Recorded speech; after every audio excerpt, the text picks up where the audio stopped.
You're listening to The Swingdom, the champion podcast of the year. 2 guys, 28 clubs, 0 putts given, with your hosts, Ben Ridner and Gunnar Kane.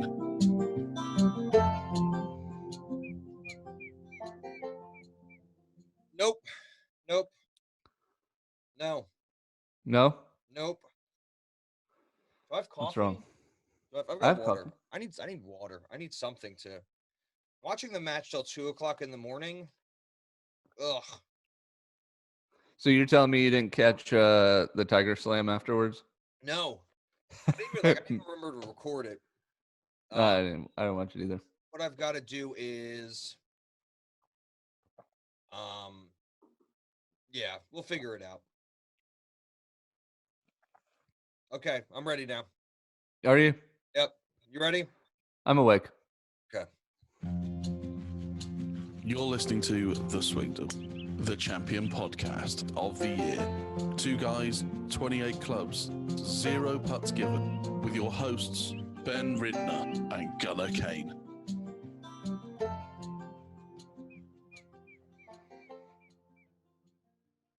Good morning and welcome to the Swingdom. My name is Ben Ridner and I'm a 10.4 handicap.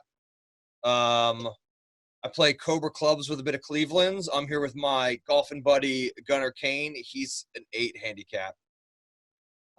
He plays Titleist clubs and he's got some Cobra drivers in the bag, multiple. He needs them as an 8 handicap. I have actually 4 drivers in the bag. Nice. I was thinking about I think we talked about this last week. I'm thinking about putting 2 putters in the bag. Yeah, I think it's fair. You can. Yeah. Get rid of my 67-degree wedge. I want one. I saw one that was 72 degrees. Yeah. Yeah, that's obnoxious, but I want to use it. 72. Yeah, it's I've flat. got one that's like it's 95 degrees, and all you do is scull it 300 yards.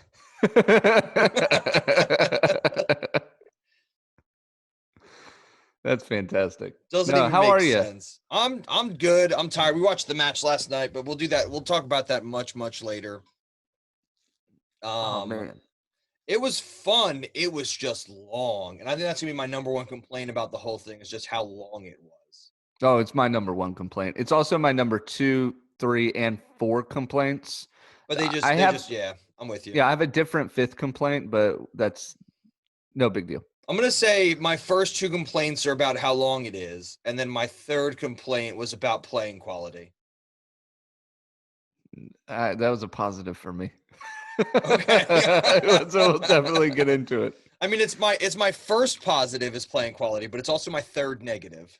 Oh, well, hey, as long as you're evening it out, it works. Yeah. So, yeah. Yeah. It's the news. Dun, dun. I wish I had a news button. It's the news. It's the news. News. News. All right. What have we got in the news this week, Gunnar? All right. So I don't know if you've read any of these things, but they're actually a couple of my favorites. I probably have read them all. Yeah, you probably have. Yeah. But these are my 2 favorites. So okay. We have Adam Scott in the news this week.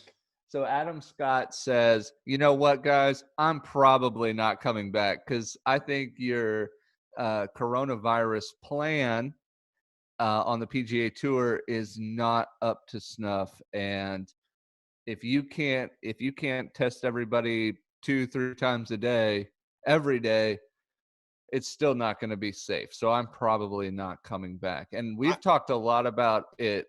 I agree with about the efforts. Yeah, but I agree with they're trying to take. Yeah. But I don't know. Let me rephrase that. I don't agree. It's not that I agree or don't agree with him. I feel what he's saying. Absolutely. I can't fault him for feeling that way. No, we've talked about 1 million coronavirus tests. Yeah. I'm assuming that Adam Scott says I want 500,000 of them for myself. Make it 5 million and we might be okay. Yeah. Which is unrealistic in my opinion. Yeah. Yeah, I think it's unrealistic. I mean, I think the other thing is, I don't know if they say this or not, but is Adam Scott traveling in from Australia, or is he a U.S. mainstay at this point? I didn't see where he was staying officially. Yeah. I would think maybe he was in Australia. Mm-hmm. Um, but I don't think that matters. I don't think the travel's an issue for him. I think it's safety. Yeah. And I think he's saying, and I like this train of thought. Yeah. It's all do everything or don't do it at all. Yeah. Don't come Don't up to have. the edge of Yeah, everything. exactly. Don't half do it. Do 100% or do 0% and keep everybody safe. Yeah. The other thing about Adam Scott is that if he catches it in, let's say, Okeechobee, Florida, or wherever it is they're playing that week, Yeah. he's got to be quarantined in a hotel in that place for 2 weeks, which he just Mhm. thinks is going to be miserable. I'm with him. Like, he can't, if you get coronavirus out on tour, it's not like you can fly home. Nope. Like, you're stuck in a hotel. You're stuck where you are. And I think that's sort of like the That's right. advantage that like MLS and MLB and NBA and all those guys are talking about, having like a sanctuary city.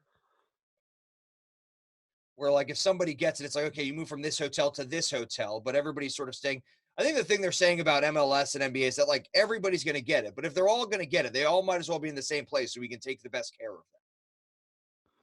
Yeah, I haven't seen enough to on the ideas Yeah, MLB keeps of coming out like with them. baseball and NBA. Yeah. I haven't seen enough to like form a solid opinion on the two. They're basically But the main idea is to create like a bubble town. yeah, but Like that's basically everybody all in I've seen. or everybody, and that's all anybody's talked about. But I think what you're then saying is everybody in the bubble's going to get it because it's impossible to keep out. Except Rudy Gobert. Yeah. So I think, and you can't do that on tour because you do travel. Like they're sort of saying, okay, we're going to set up like a bubble village in this town for a week, and then we're going to set up a bubble village in this town for a week. And I just don't think it's going to happen. I think all of these sports corporations are basically saying, all right, we're going to work on this herd mentality thing and let the rest of you know how well it goes. Yeah, what are you going to do? Shut down a resort course and just play out the season at one course? Yeah. Actually, so I don't really know. Not a bad idea. Go to the Bahamas. Not a bad idea. Take over a whole island. Yeah. So then we've got Adam Scott doing that. In the same vein, we have Lee Westwood, who I'm pretty sure he's not coming to the US Open at Winged Foot this year. And that's because he doesn't want to do 6 weeks of travel for one tournament. He doesn't want to have to fly to the US, do 2 weeks of quarantine, prep for the tournament for 2 weeks, and then go back to the UK and do 2 weeks of quarantine in the UK. Plus, he's got a prior engagement with the European Tour. He's hosting an event in the UK, and I think if he goes to the US Open, one of the weeks of quarantine he's going to actually miss his event. So he sort of has to choose. He's got to choose sort of which tour he's more loyal to at the moment. Right now, it seems like that is the European Tour, which I'm okay with. I see them both sort of almost on equal footing. I like watching them both. I think they both have really, really good players. Yeah. Well, and God forbid Lee Westwood actually catches the virus and is out of commission for up to 21 days. Yeah. Yeah. It's just not I get it. Like, it's not a risk that a lot of these guys are willing to take. Like, it's starting to remind me more and more of the Zika virus, at the Olympics. Yeah. Oh, yeah. And you know what? Good for Adam Scott for standing up for himself and anybody else on tour who might have the same feelings, who are just kind of weary about opening their mouths about it. Yeah. Now they've got somebody to fall behind. No, and it is easier for a star player of an entire continent who's got a green jacket to come out and say, look, like, I'm comfortable where I am. I can ride this out for a year. I get if you're a Corn Ferry player or if you're a a PGA Tour player trying to make it on exemptions. Mm-hmm. Like, it is a little bit different. Like, you're sort of like risk reward. But I imagine 10 guys, 20 guys out of the top 60 are just going to say, hey, we'll wait this out a year. Yeah. Call us when you're back for good. Yeah. Adam Scott is showing himself to be a leader here. And on the point of the Korn Ferry players and the exemption status players, we still don't know if there's going to be any forgiveness for these players, if they're going to say, look, you're here on exemptions and you weren't going to get your card back unless you did A, B, and C. But we see that it's kind of impossible for you to do B and C, even though you've already done A. We'll let you go another year. This season might just be a wash in the rules, in the regulations for full card status on the PGA Tour. We don't know though, because they haven't come out. I mean, like our motor vehicle division here in our state has an exemption that, if your registration on your car is expired, you get 90 more days. Yeah. So, we haven't heard any exemptions from any of these PGA Tour, Korn Ferry, Symetra, LPGA. We haven't heard any of those, if they are going to provide any forgiveness to the players. No. So it's a wait and see, but I think this is a good idea on Adam Scott's part to say, hey, look, I'm not going to do it. And if you guys want to be just like me, stand up for yourself. Yeah. I mean, the other side of this, are you ready for this one? Let me hear it. The other side of this is that the Charles Schwab Challenge at Colonial, the first tournament back on June 11th, right? It's June 11th. I always get this date sort of right. You get it sort of right, yes. Is going to be the most stacked it's ever been. You've got world number one Rory McIlroy. Dustin Johnson is going to be there. Brooks Koepka is going to be there. The infamous Patrick Reed will be in there building sandcastles. They're giving this a ton of world ranking points. These guys are ready to go play golf. They seem to be in the opposite boat of Adam Scott, which is risk. The risk is worth the reward. Let's get out there and play. Let's figure out how to do this safely on the fly. Let's come up with a plan as it's happening. Which is super weird because Adam Scott is not worth anywhere near Rory McIlroy. No, those four guys by themselves are. You know what I mean?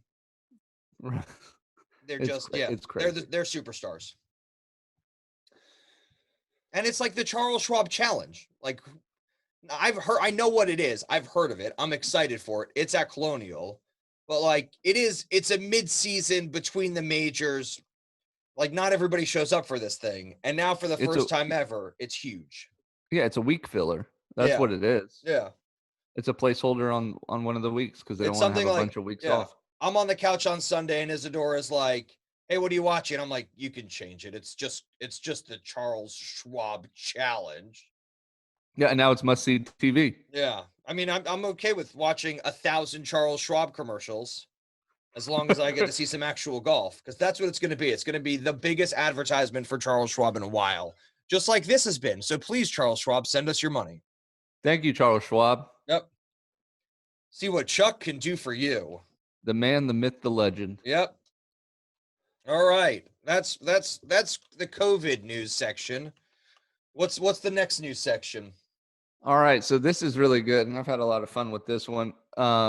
So Justin Rose, who in 2018, the end of 2018, signed a multi-year deal with Honma Golf, which makes sense because 2016, he wins the Olympic gold. Yes, he's got a major under his belt. He is a top 3 player out of England. I don't know about ever, but he's certainly one of the top 3 players out of England right now are probably Justin Rose, Tommy Fleetwood, and Lee Westwood. Yep. So to have one of those guys be your brand ambassador. Yeah. So it was a really good deal for Honma. Yeah. Justin Rose signs a multi-year deal. Well, this week, just a couple days ago, I think it was Thursday, announced a mutual split between Justin Rose and Honma Golf. Yeah. Hanma's statement, I don't have either one of their full statements in front of me, but Hanma's they were mutual. Yeah. Now, what I appreciate from the two is it's not me. It's not me. It's not you. It's me. It's not you. It's me. Right. It's not you. It's me. But they both. Well, so Justin Rose's statement kind of reads, "It's not you, it's me." Hanma's statement kind of reads, "No, it's definitely you." Yeah, I get that. I get that. This is on you, Rosie. Because he was a TaylorMade guy. He was a TaylorMade guy. He was really great with TaylorMade too. He was really good with TaylorMade. Back then, it was like him, Sergio, and Dustin were like the three TaylorMade guys. Yeah, a lot of banger commercials too. A lot of great ad spots. A lot of great visual advertisements. Yeah, it was fantastic. Now there's like 10 of them, and you don't know. You're sort of like, oh, great, it's another. Let's watch him drive it 400 yards and call it a commercial. Right. And so Hanma says, "Look, we're still we're leading the league here in club speeds and yada yada, this, that, and the other thing." They said thank you. They said thank you to Justin for being an ambassador. Justin Rose says, "I really appreciate being able to help you guys out with your club development." That's basically all he says. Yeah, no, that's true. He does say that. And I get that. And he won his second tournament with Honma Golf clubs in the bag. Yeah. But even his most recent tournament before all of this started, before coronavirus started, there was no Honma clubs in his bag at all. So this has been happening for a while. Everything I've seen says that this has been on the way. Yeah. My thought is that Honma Golf isn't worth the price you pay. And Justin Rose is tired of hawking a brand that nobody's interested in. I think that's the biggest issue. Yeah, and so from all the research that I've done into this, which isn't like tech research, it's more of like looking around, seeing what people amateurs like us actually think about this brand. And guess what I've got coming? What do you got coming? The good old eye test. The good old eye test. What I've read is that just off the rack Honma clubs aren't great. Yeah. But the tour players who play Honma Golf swear by them.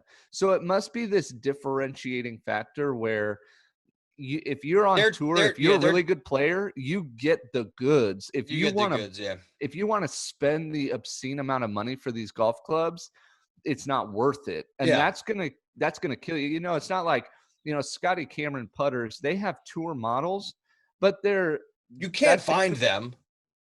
Well, you can buy the tour. They start at like $4,000. Yeah, but you can still buy them. But the only difference between those and the ones off the rack is they're custom built for the guy using them. Yeah. You can also get that done from Scotty Cameron. Yeah. Well, that's because the tour players who use them, of course. Yeah. If you want a Circle T golf club, you're looking upwards of $4,000, and you don't even know if it's real because most of them are on eBay. Yeah, but the point is that I play with a Scotty Cameron putter. I could put my Scotty Cameron putter in the hands of a pro, and it's going to feel the same. It's just not going to function because it's not built to their custom specifications. But that's so much harder to do with irons. And they came out as irons. Yeah. So it's just really hard to do as irons.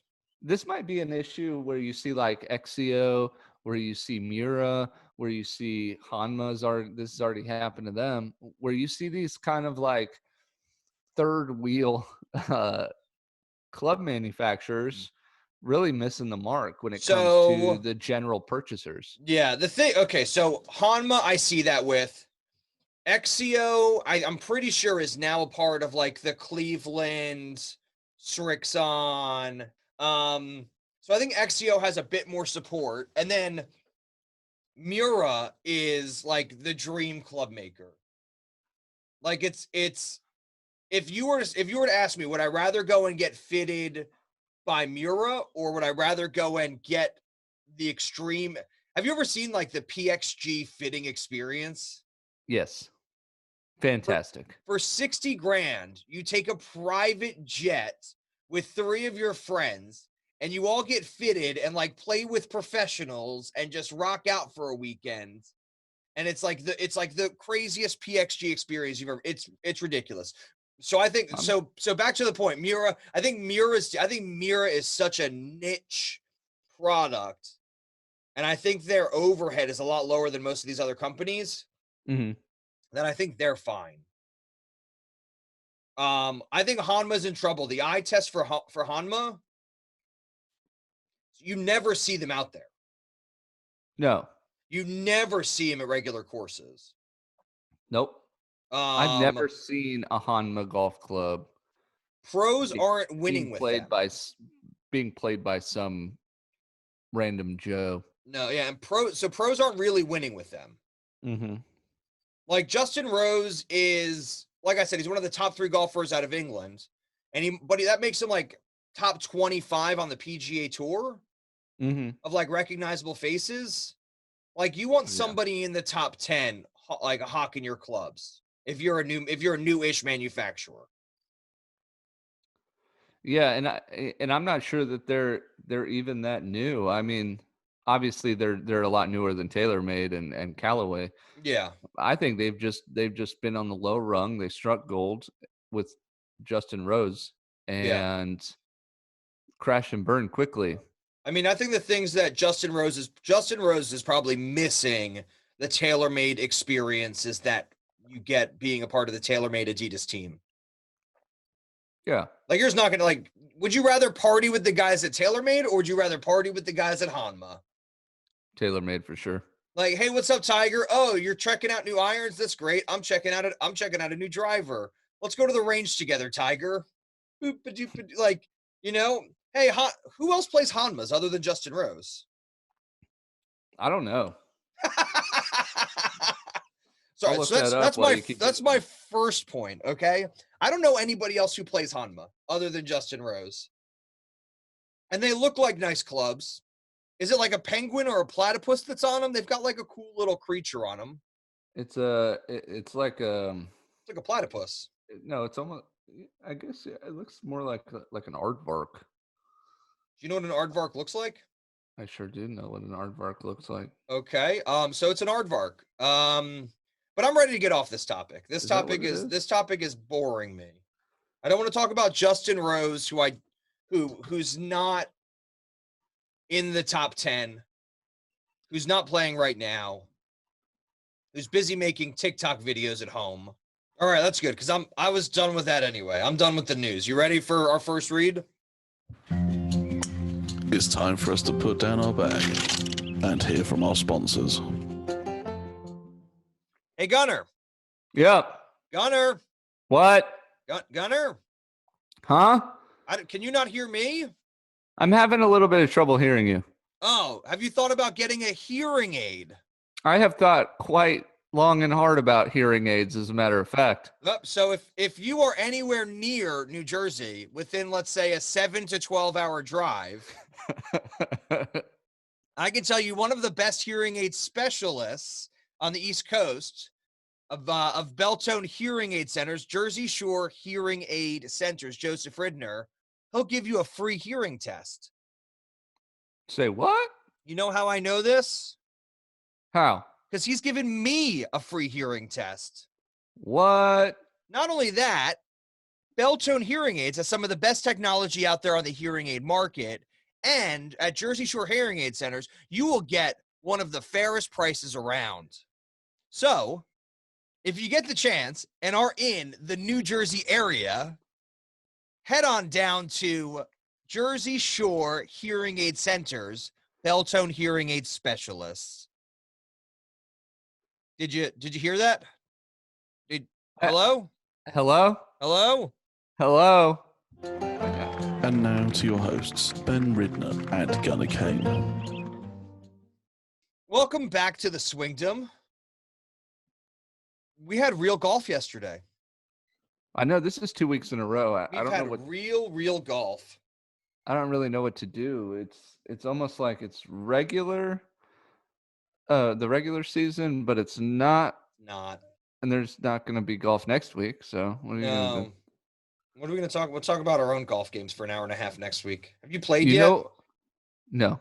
So this week, in the same vein as last week, it was another golf tournament for COVID relief, which is it's a great concept. It's a very cool. It's a very great concept. This week we had Tiger Woods paired up with the great sheriff himself, Peyton Manning. You sure did. And Tom Brady paired up with some old hack of a golfer called Phil Mickelson. I think that's the other way around. Oh, sorry. We had Phil Mickelson, Masters champion. Stuck with Tom Brady for at least 16 holes. Oh my goodness. So we talked about this earlier. I think there was more negative points than positive points. But I think the positive outweighed the negative.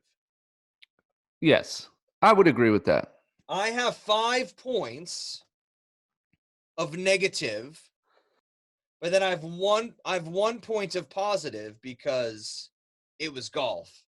That's right. So I'll have 2 points of positive. You want to do positive first or negative first? Let's do positive first. Okay, positive. It was golf. I got to watch golf. I got to watch recognizably 2 of the best players of the last 20 years play professional quality golf. It was beautiful. It was beautiful. And it's not like it reminded me a bit more of a major than it didn't, because like we followed one group, and I love that about majors where you can follow one group all day. And like you don't have like the regular coverage is like, oh, this guy you may have heard of sinks a 60-foot putt. That's amazing. But you're really sitting there being like, I want to see if Tiger makes a 6-footer. Yeah. Like, you know what I mean? I want to see how close Tiger approaches, or if he's going to save this scramble, or what he's going to, like, that's what I want. I want to see Tiger hitting every shot. Yeah. I want to see the talent level, not the who's the luckiest today. Yeah. We had a bit of both of that last night. So it was good. It was great seeing golf at its own, at its high, definitely one of its highest levels over the last 2 weeks. That's been really good. Like, I still think this is going to be the future of golf. I think we're going to see a lot more of these. I think if the PGL were to pick up anything from this, it would be like, all right, here's a $20 million pot. Let's go get 4 guys. Let's go get 8 guys. Let's go get 12 guys for a weekend. Let's not get to 40. Who cares about 40? If we're just in it for TV money, if we're just in it for another golf league, let's stick with 16. Yeah, I think you actually, well, there's a lot being written about that very thing this morning, and late last night here on the East Coast. But I think you might have seen the return of exhibition golf. Yeah, I think they figured it out. 1,000%. I think they still have some tweaks. Oh yeah, but they definitely would, wherever they missed the mark last week, they found it and nailed it this week. Yeah, and I mean, even though it was a TNT production, it was a little bit strange. You had Charles Barkley there commentating. Yep, Justin Thomas on. Yep. Justin Rose is still in my head. Yeah, Justin Thomas walking around in the pouring rain with Amanda Balionis. I mean, they're having guys like that on the course. I'm sorry, people like that on the course. Having Charles and having JT and Amanda. I think Amanda was playing it more like the straight, like on-course interviewer. Yeah, that was her role. Yeah, and you had Trevor Immelman, Masters champion 2008. His job was to play it as like the straight commentator. Mm-hmm. And then you had Charles Barkley, who just was talking smack to everybody, including Tiger Woods, before it even starts. And then you've got JT out there just doing what I would expect any kid in a candy shop would do. Just running around talking his mouth, like talking out of his mouth, and just picking on everybody.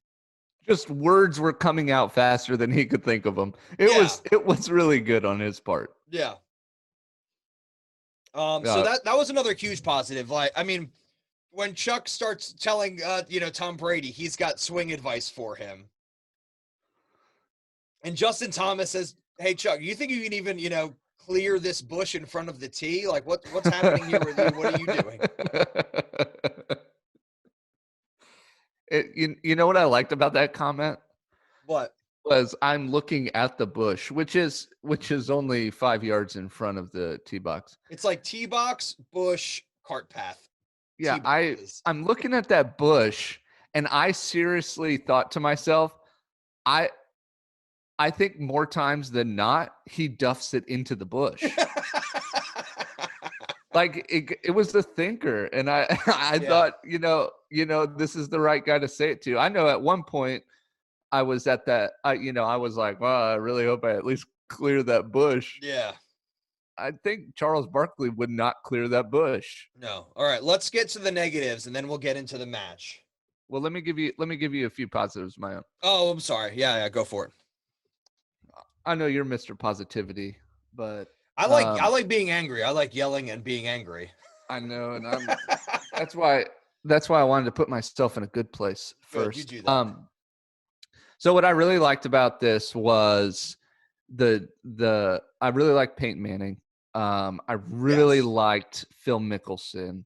Yes. I think Peyton Manning and Phil Mickelson were the spark that we were missing from last week, and definitely played their roles that they were made for when it comes to trash talk and snide comments 1,000%. and just making everybody laugh.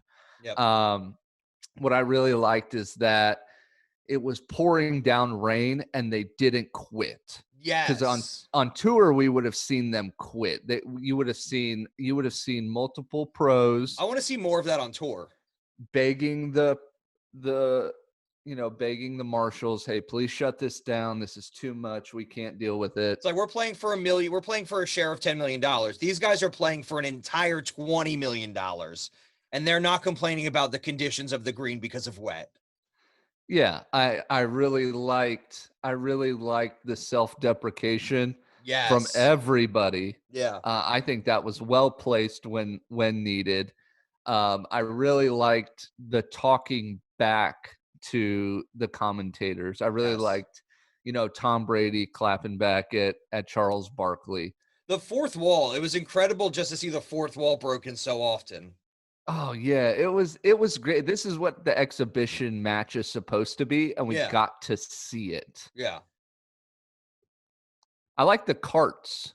Not just the look of the carts. I like that they used the carts. And I know last week I said that wouldn't be good TV. It was great. I was wrong. It was fantastic. It was great TV. Yeah, having the cart cams in and listening to them in between holes was great. Yeah, and it was just quick 10-second one-on-ones with whoever they decided to tap into. Yeah, it was just like from shot to shot, and it was worth it. Yeah. I like the roles that Tiger and Phil decided to take, and we talked about this a lot on Hot Mic. Big shout out to everybody who joined us on that. Yep.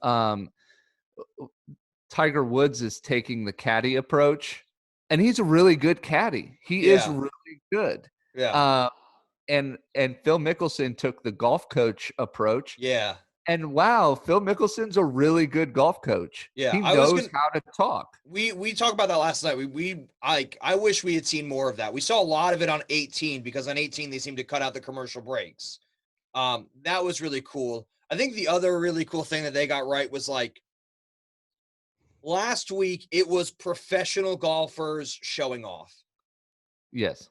This week it was approachable golfers struggling. Yeah. And I'm sitting there going, Tom Brady, you're an 8 handicap. Why aren't you taking driver off the tee? And I'm like, well, if I hit it into the trees on the first 3 holes, I'm hitting a pitching wedge. Yeah, I quit the driver. Like I'm hitting my favorite club, an 8-iron, and I'm just trying to hit the fairway. And even if I'm in the sand on either side of the fairway, I'm feeling good about hitting an 8-iron. Yeah, because you can find your ball. Yeah, like I'm going at that point, I'm going for a bogey. I'm not going for birdies. Like, you know what I mean? Right. Yeah, I love that it was approachable golf. I love that we got to make fun of the golf games of some of sports' greatest heroes. Oh yeah. Yeah, So, we got to you know what my favorite part was?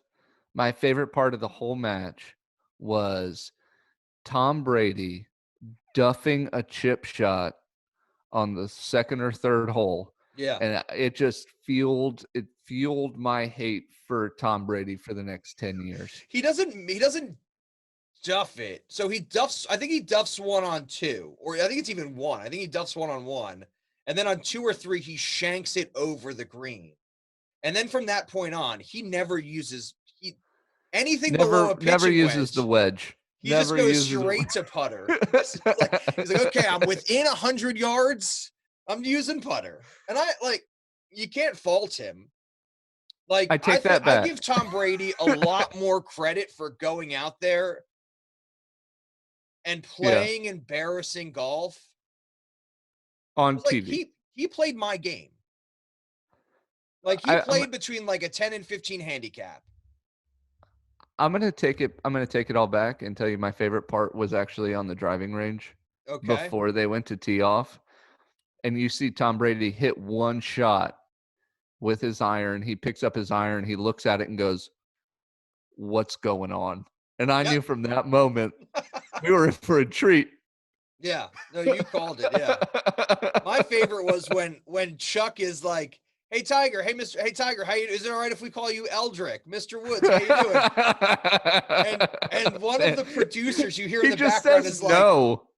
One of the producers in the background is like, "This isn't soundproof. He can hear you." And Chuck just turns and looks at him with his eyes wide open. It's just like, "So, Mr. Woods, what are you doing with all those golf balls?" I made a mistake. I apologize.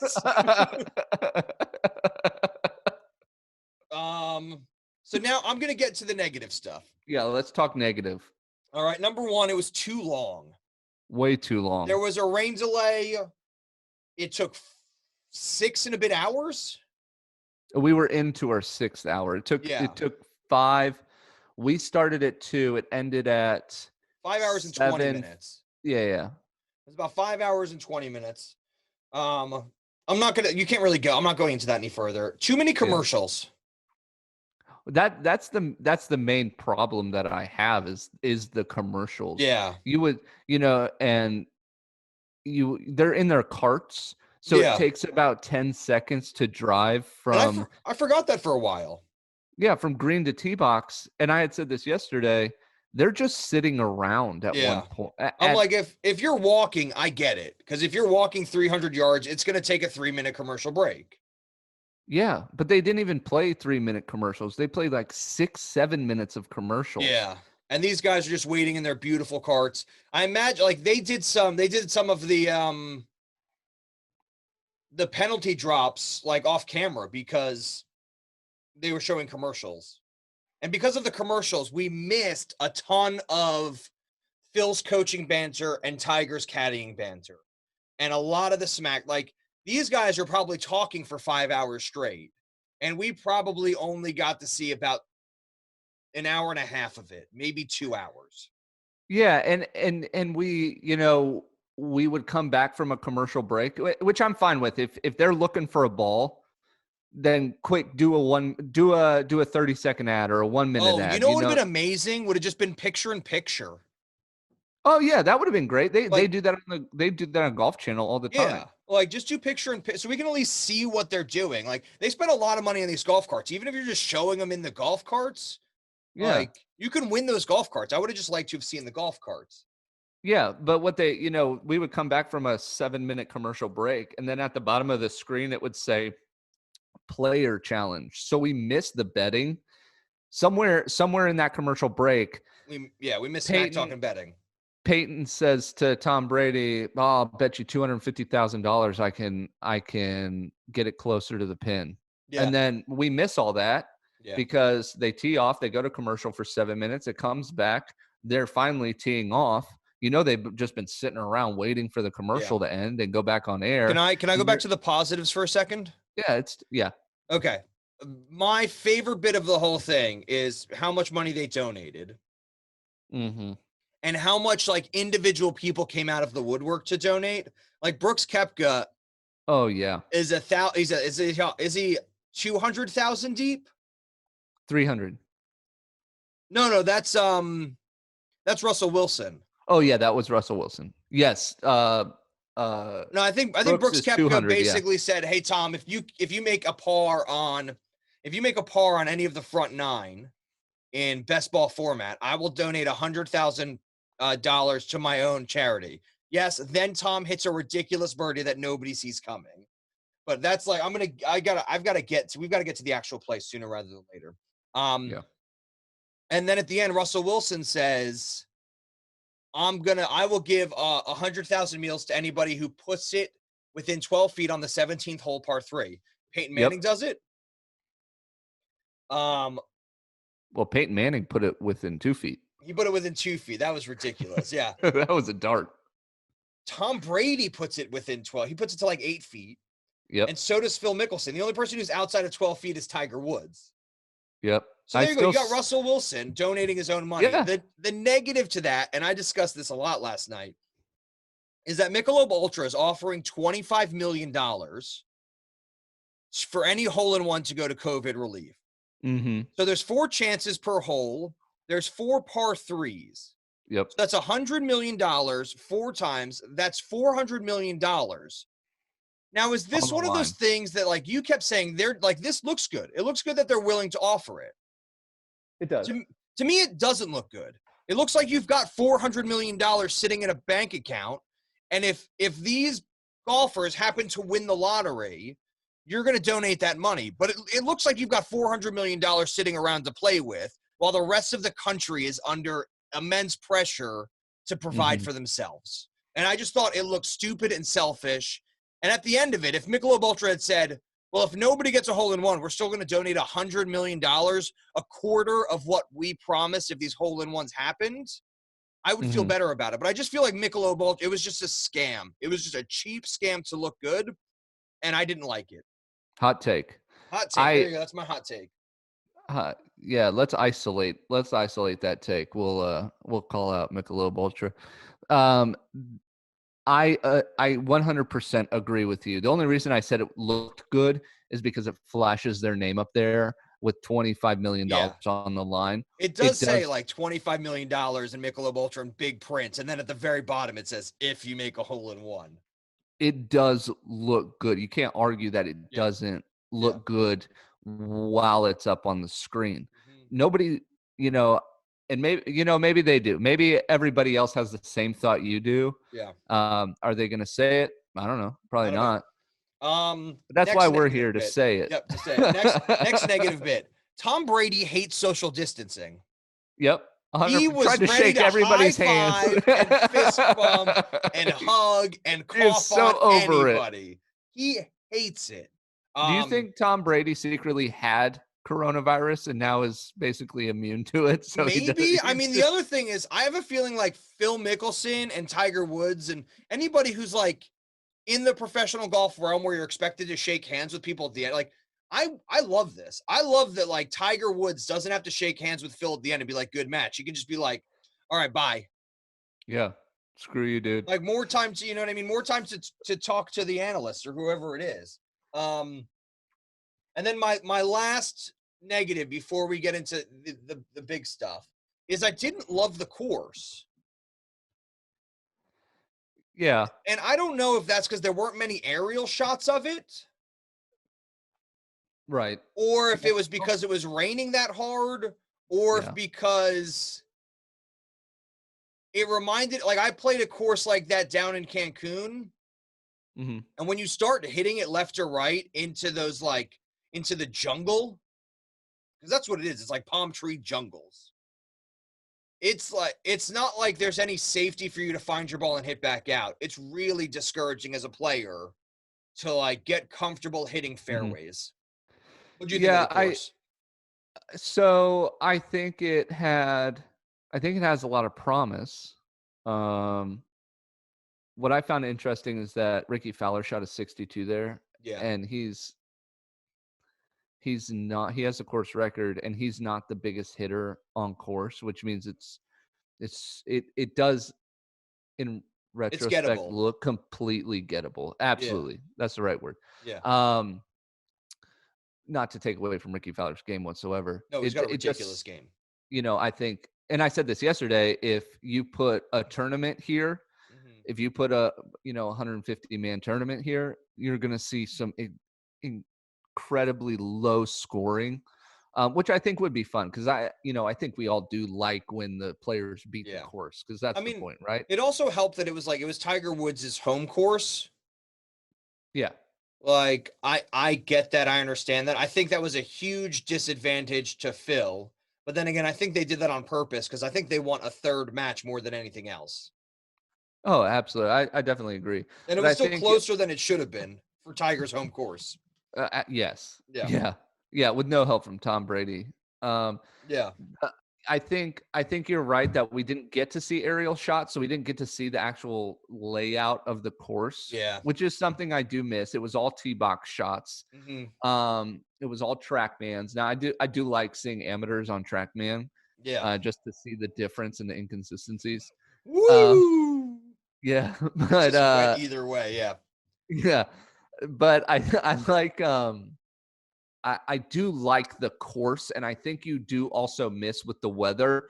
You miss the greenery, and you miss the backdrop. Yeah. Of whatever's out there, because when it's raining so hard like that, you really only see what's 100 yards, 200 yards in front of you. You don't get to see the whole natural landscape of the course. So I think we saw.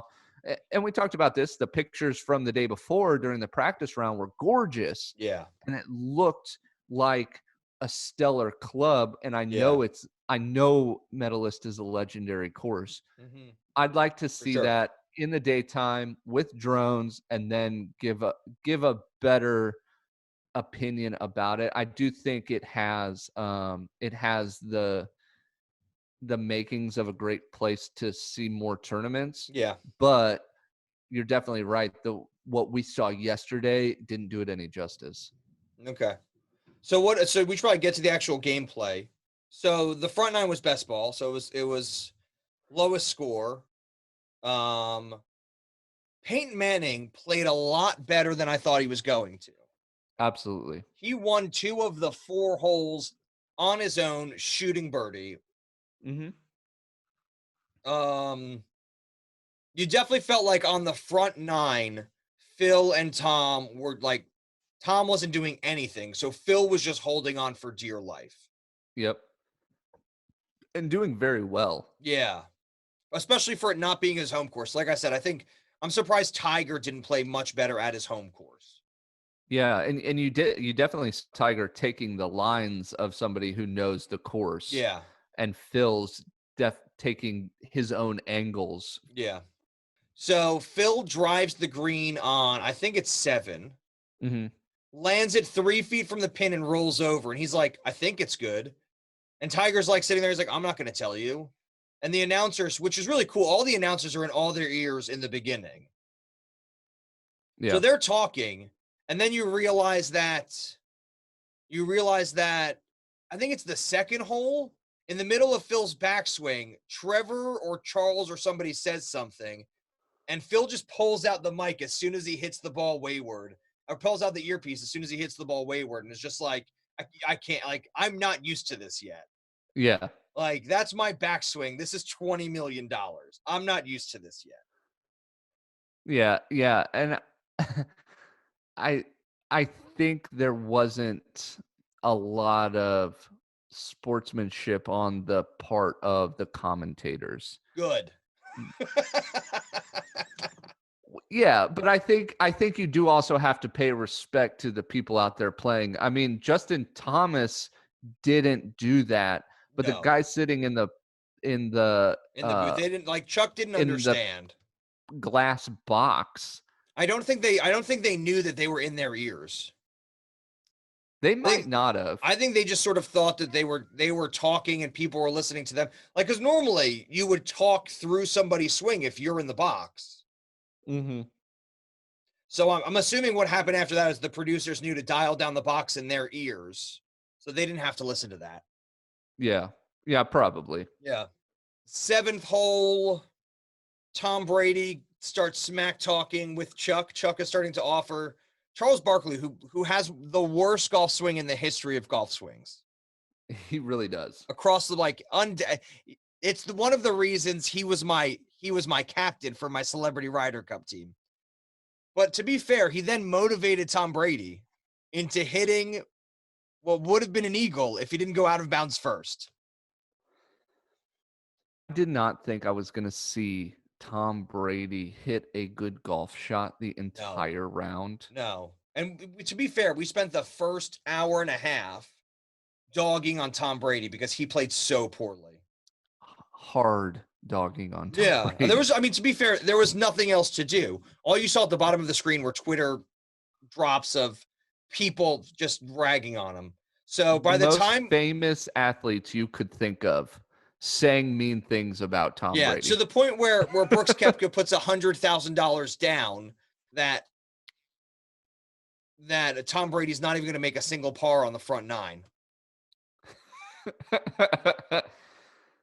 It was fantastic. Charles Barkley offers his swing advice. Tom Brady hits a shot from 120 yards out. Yeah. Back spins it into the cup, and the only thing you hear is "Shut it, Chuck." Yeah. And I think he said "Suck on that, Chuck." Did he? Yeah. Suck on that, Chuck. But that was the most animated. We spent the entire the first 6 holes. We're just worried that Tom Brady's not going to loosen up to play any golf. Yeah. We were making jokes that he was going to put Justin Thomas in some TB12 gear and put him out for the back 9. That's right. Just put some sunglasses on him. Nobody will know. No, I'm Tom Brady. Just Giselle, tell him. Yeah, we were just like, Tom Brady's going to drop his bag at the turn and drive home in his custom golf cart. He was playing so badly. He drops that. It turns around a little bit. Yeah, he does make an eagle putt. Phil and Tom on the front 9 are basically just sitting there going, we're willing them to miss shots, and somehow it's working. Yeah, Phil and Tom struggled to become a team on the front 9. Yeah. And we talked a lot about that they did not find their groove until the back 9. If that was the two of us, I would have walked up behind you on the 2nd or 3rd hole, smacked you on your butt real hard and been like unclench, dude. Yeah. It's golf. It would have been Ricky and Matthew Wolf on 18 going, you just got to hit a golf shot here, man. Just hit a ball. Yeah. Yeah. I think that was I think it was so new to Phil. I think Phil on the 2nd hole was just like, I'm tight. I think it was the 3rd hole. Phil's just like, I'm tight. And it's obvious that he's tight because he has no idea if Tom's going to be able to bring anything for 18 holes. Yeah. They're just so competitive. It was amazing to watch. They go to the back 9. They start playing alternate shot. And that's when Phil's coaching comes into its own. Oh yeah, it was gorgeous to see that happen. I know that's kind of a weird thing to say about golf coaching. Yeah. But the switch that Phil Mickelson flips to turn from teammate to coach and just a playing partner. Yeah. It made all the difference on the amazing. Back 9. Yeah, it was really, really cool. Phil and Tiger win. They go through 18, which I was very surprised that they finished 18 out. It took 5.5 hours. But Tiger and Peyton go in 1 up on 18. They tie the final hole. And they call it a day. They call it a day. They get to stand there looking pretty with a $20 million check going to COVID relief. Incredible. I was surprised at how infrequently the non-pros missed the fairway. Are you surprised? Yeah, well, especially because so the back nine was a modified alternate shot. So everybody took a tee ball, and then whoever's tee ball they liked the best, the opposite person would hit the second shot. So for me, it's so much more strategic. I loved it. Because I'm sitting there, you're going, okay, Phil's bombed it 300 yards, middle of the fairway, but Tom's hit it 250 yards, and it's on the fairway.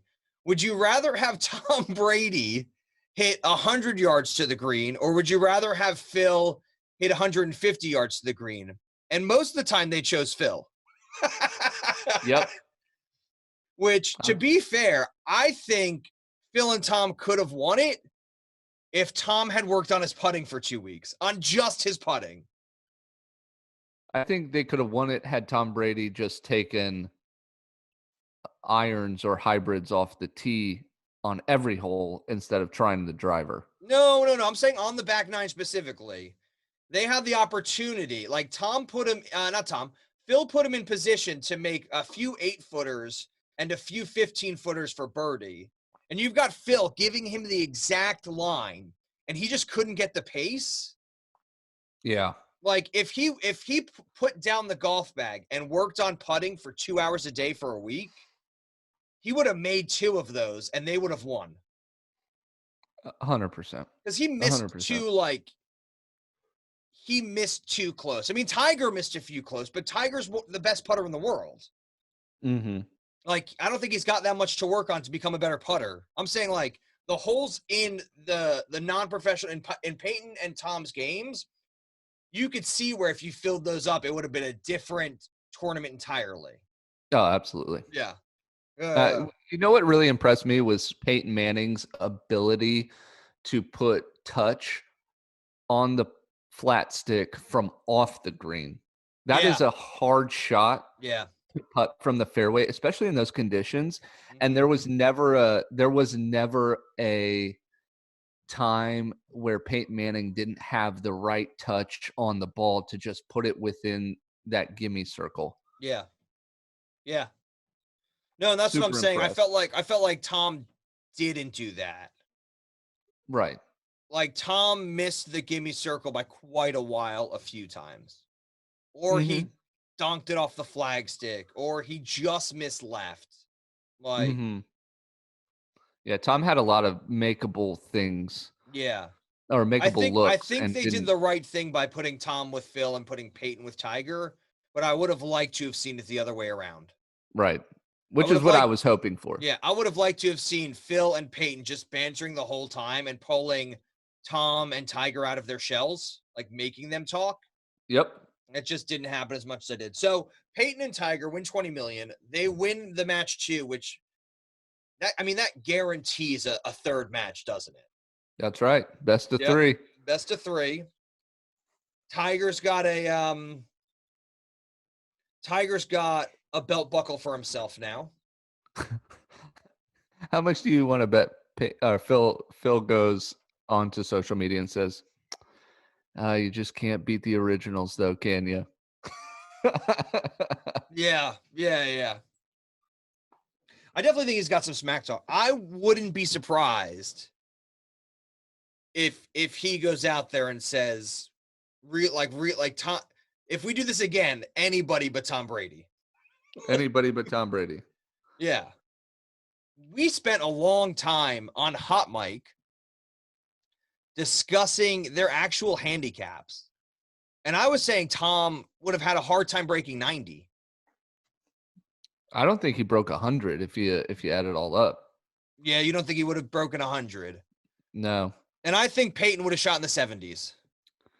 Oh, yeah. Peyton was just a few strokes over par. Yeah. If Peyton gave Tom 4 strokes, he still would have won by 18. Yes. Like, it wasn't pretty.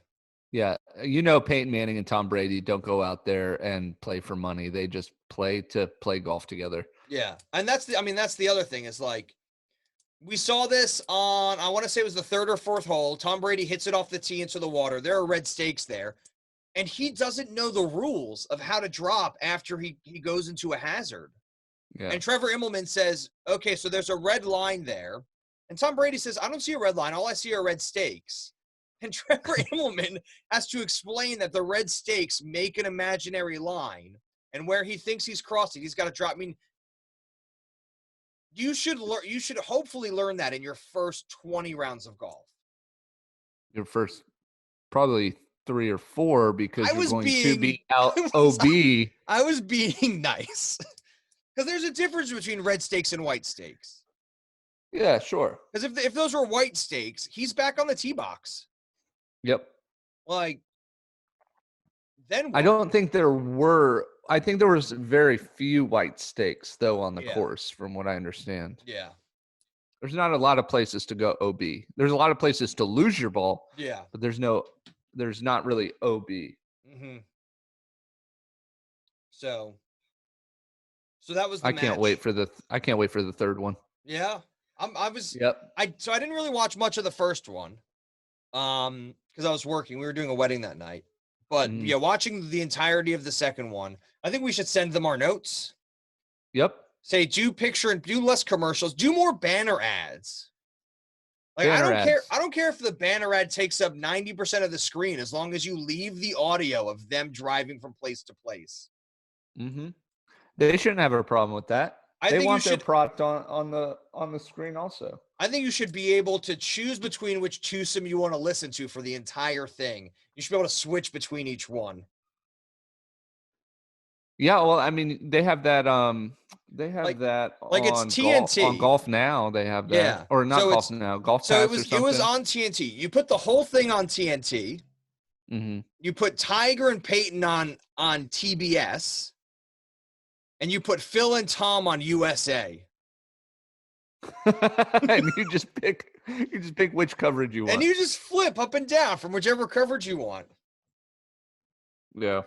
All right. I like that idea. We'll probably be talking about the match a little bit next week because it's the only golf we have. Yeah. All right. It's time for us to put down our bag and hear from our sponsors. All right. If you guys are enjoying the Swingdom podcast, they're on your Google machine.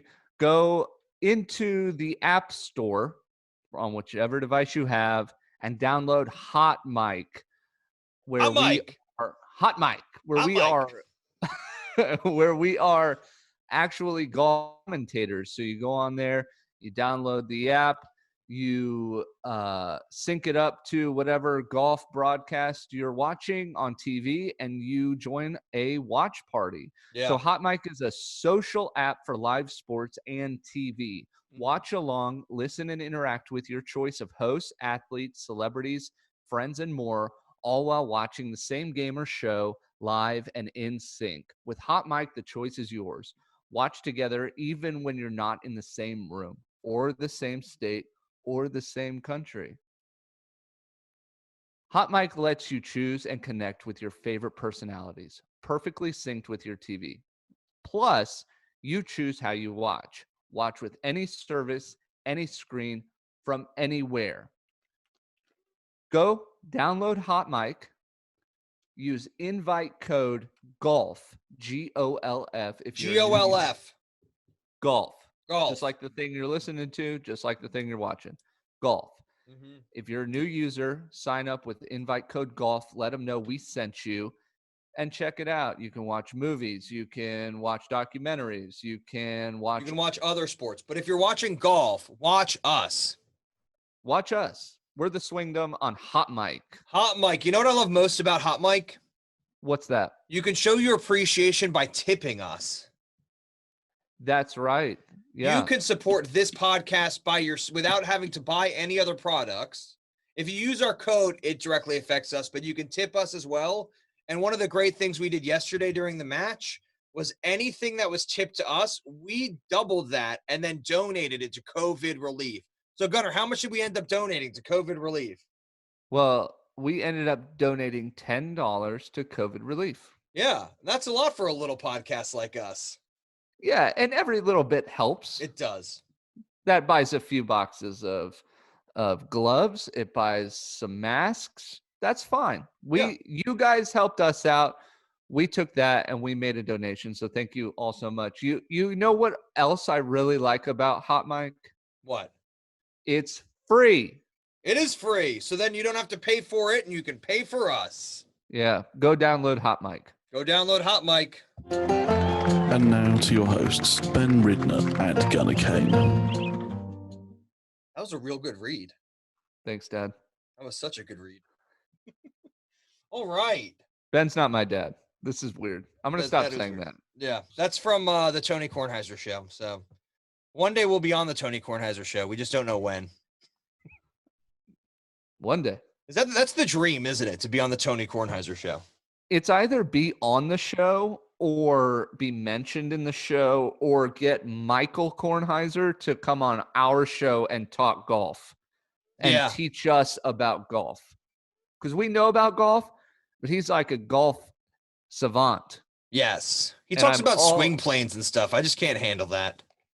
My favorite is we met him once, you and myself and my brother-in-law and my son, we got to spend 10 minutes with him talking about course design at TPC Potomac. Yeah. It was fantastic. Yeah. It was amazing. Yeah. If he becomes a regular contributor to this show, I would be very, very, very happy about that. Shout out Michael Kornheiser. Come on. Yep. Would you rather? Would you rather? Would you rather? Da da da da.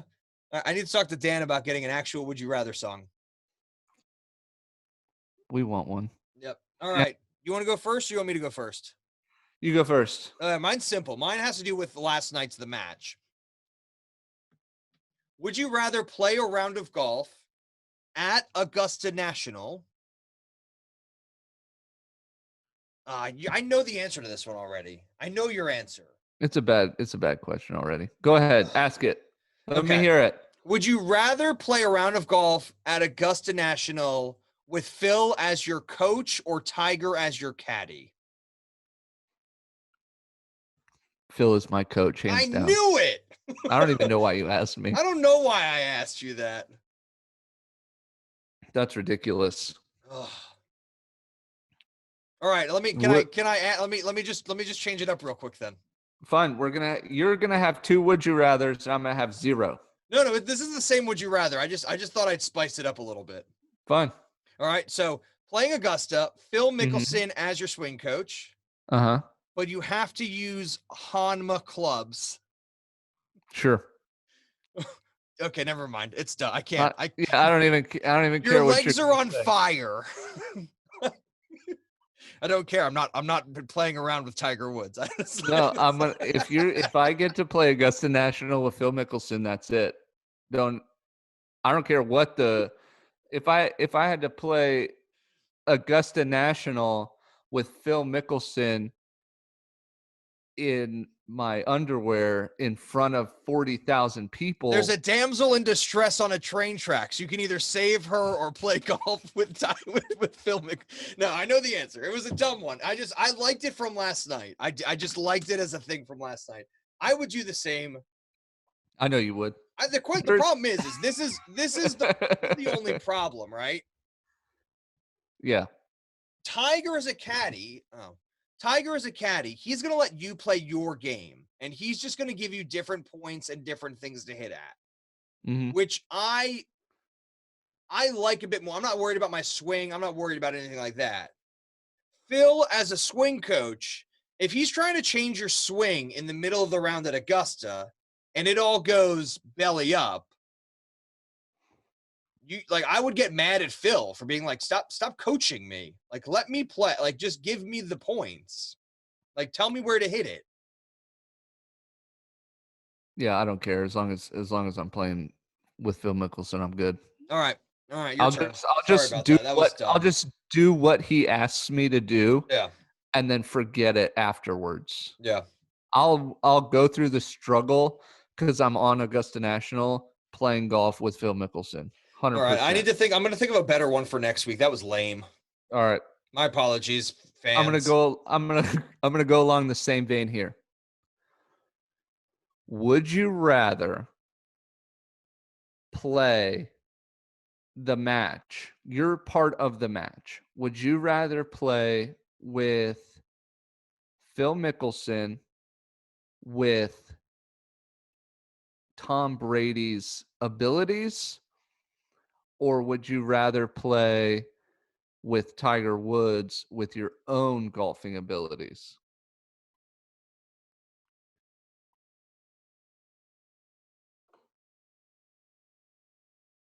Interesting. That was a lot of silence. So this is the thing. I was watching yesterday, and I'm sort of thinking to myself, like, in my head, I feel like I'm of Tom Brady's caliber. Mm-hmm. But the more I watch Peyton, the more I realize I'm actually probably more of Peyton Manning's caliber. Mm-hmm. I'm a better golfer than Tom Brady. I would put a very small amount of money on that. A small amount? Like $7 to $12. Wow. I was going to go lower. No, 7 to 12 American dollars. None of that British stuff that costs more. It's too much money. Yeah. So this is the thing. Because I think you're in the same boat. If you were playing with, like, I'd rather play with Phil Mickelson, but my abilities would be worse than they are now. And that would be obnoxious because I'm not a great golfer now. I'm an okay golfer, but I'm not a great golfer. I don't really want to be playing any worse than I have to. Right. That's why I thought this was good. You could decrease your abilities, but play with the guy you want to. Yeah. Or keep your abilities and play with the guy you don't want to. I would keep my abilities and play with Tiger. I would want to show off my game a little bit, even though it's not the most amazing game. I'd want to show off my game a little bit. And I think the coolest bit would be winning with Tiger Woods. That would be neat. Like being a winner, like I won this belt buckle with Tiger Woods. That would like be unless you're on the Ryder Cup or the President's Cup or like happen to be at a Zurich Classic, like nobody really gets to say that. Right. Like I won this Ryder Cup with Tiger Woods. Like he's been in 5 Ryder Cups. I don't know how many I think he's won 2 or 3. So even like half the guys on the Ryder Cup team actually have like a Ryder Cup trophy with Tiger Woods. Mm-hmm. That would be really cool. I also think I would have more fun heckling Phil than being with Phil and heckling Tiger. But that's just my personality. I think that is also a positive. Look, I think just because I think you're making me think. You're making me think of my own answer now, because if I could trash talk against Phil Mickelson, that would be fun. Yeah, that's the only reason I'm sort of like, I get like mine. It's like, yeah, playing at Augusta, you guys are playing like one-on-one. He's trying to help you. You're still trash talking him anyway. But when you're on the same team, you're trying to boost each other up.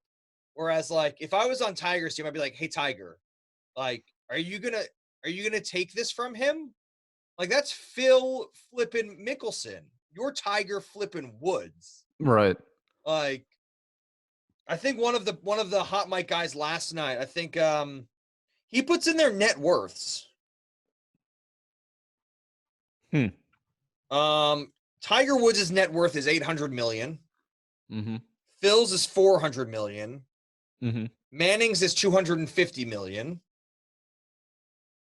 And Tom Brady's is $180 million.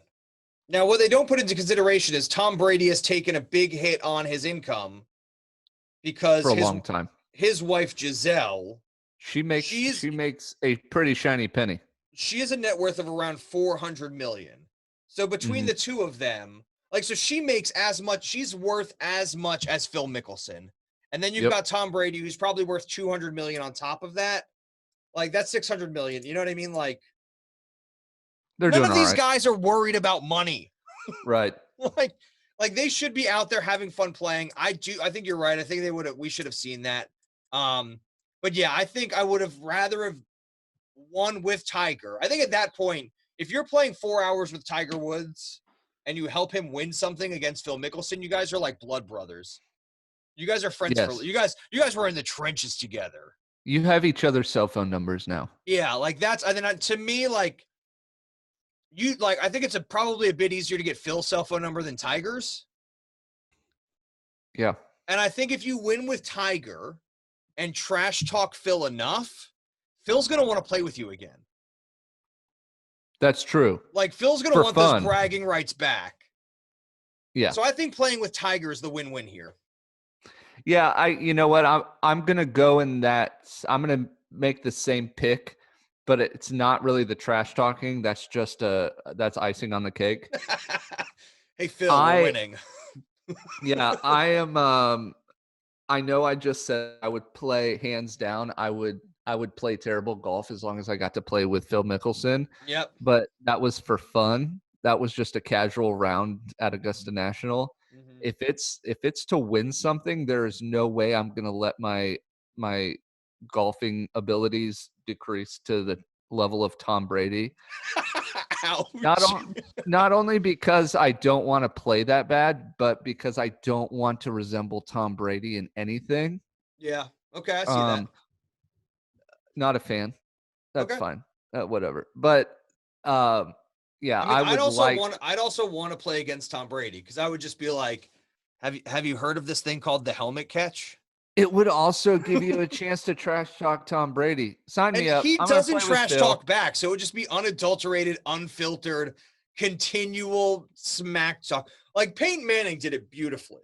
Yeah, like, and what's he going to do? Get mad? Is he going to quit? Yeah, he managed to smack talk Tom Brady while being self-deprecating enough that you still love him.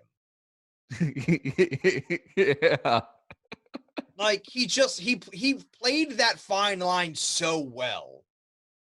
Whereas there were moments in the match where you saw Tom Brady like being like, "Hey, hit it in the bunker. Like hit it in the water." Which it's not good. It's not great gamesmanship, but you expect that from Tom Brady. Right. So I'm playing with Tiger. I'm keeping my skills. I'm trash talking Tom Brady and Phil Mickelson. Phil Mickelson's just asked me to play with him again in 2 weeks at his home course in Torrey Pines or wherever. I'm taking my private jet over there because I'm still worth $400 million, something ridiculous. All right, that's that. So Gunnar, thank you for your Would You Rather. It was much better than mine. I apologize. I'll step it up next week. So hey Gunnar, what'd you do in golf this week? I've taken the paint fill out of my putter. Needs new paint fill. I'm putting in black paint. I've got a brand new KBS. It is pretty difficult, yeah. Okay. I've got a new KBS putter shaft, tour putter shaft in brushed steel, so no glare. And putting that in there today, as a matter of fact. And and I'm actually doing a custom putter for my daughter who wants glittery pink. So she has her own little putter. So I'm taking out the paint fill, putting pink in there, and then we put glitter in the face of it. So it's good. Does she have a Scotty Cameron too? She does not know.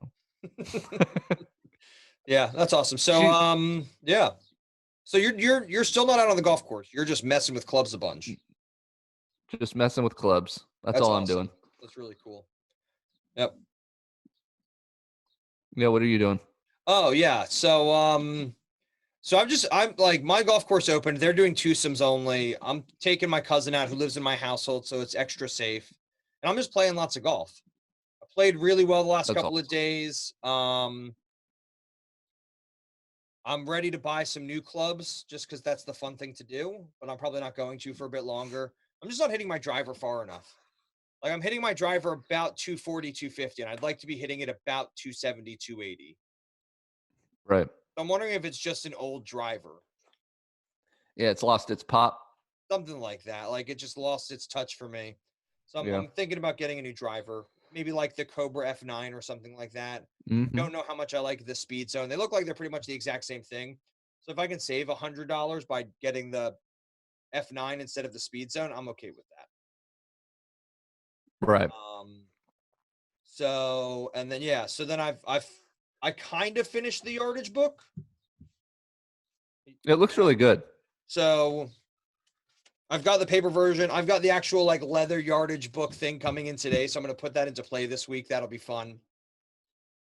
Mostly it's just so I can take notes out on the course. Cause right now there's nowhere to take notes.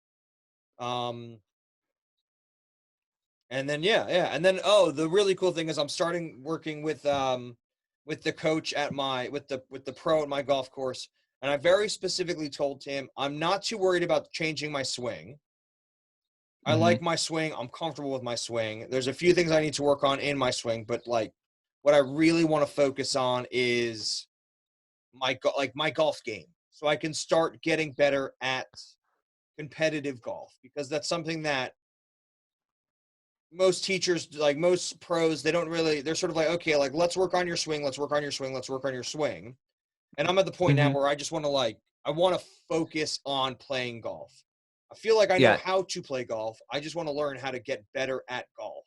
Yeah. Teach me how to play under pressure. Teach me some course management. Yeah. Teach me how to just be competitive in it. I know how to hit the ball. Now let me hit the ball well when it matters. Yeah. Like I've got my yardages and things. I've got all of the stuff in the bag that I could possibly need. Now I just got to learn how to put it together when I'm not feeling my best. Right. Yeah. No, that sounds great. Yeah. So I'm looking forward to that this week. I'll fill you guys in on that next week. There's no golf this weekend. So like I said, we'll probably be watching the Tiger Slam stuff. Yep. Talk about the Tiger Slam next week. We'll talk about whatever news is out there. Thank you guys for listening to the Swingdom. You can check us out on iTunes, Stitcher, Google Play, Spotify. Please review us, rate us, and leave us a review. We really, really appreciate it. It helps us immensely. We're on Instagram and Twitter at the Swingdom. We are. And the YouTube channel is now live. So please check out the YouTube channel at the Swingdom as well. We're going to have these podcasts posted up there, hopefully in video format. And we're going to be working on other videos as well. Like right now, I've got the first half of the yardage book up there. So I show you guys how to make your own yardage book like mine. Yeah, super exciting. Very, very exciting. All right, thanks, Gunnar. Hey, thank you, Ben. I'll talk to you later. You sure will. All right, bye. Bye. You've been listening to The Swingdom. Remember, we're just two guys, 28 clubs, 0 putts given.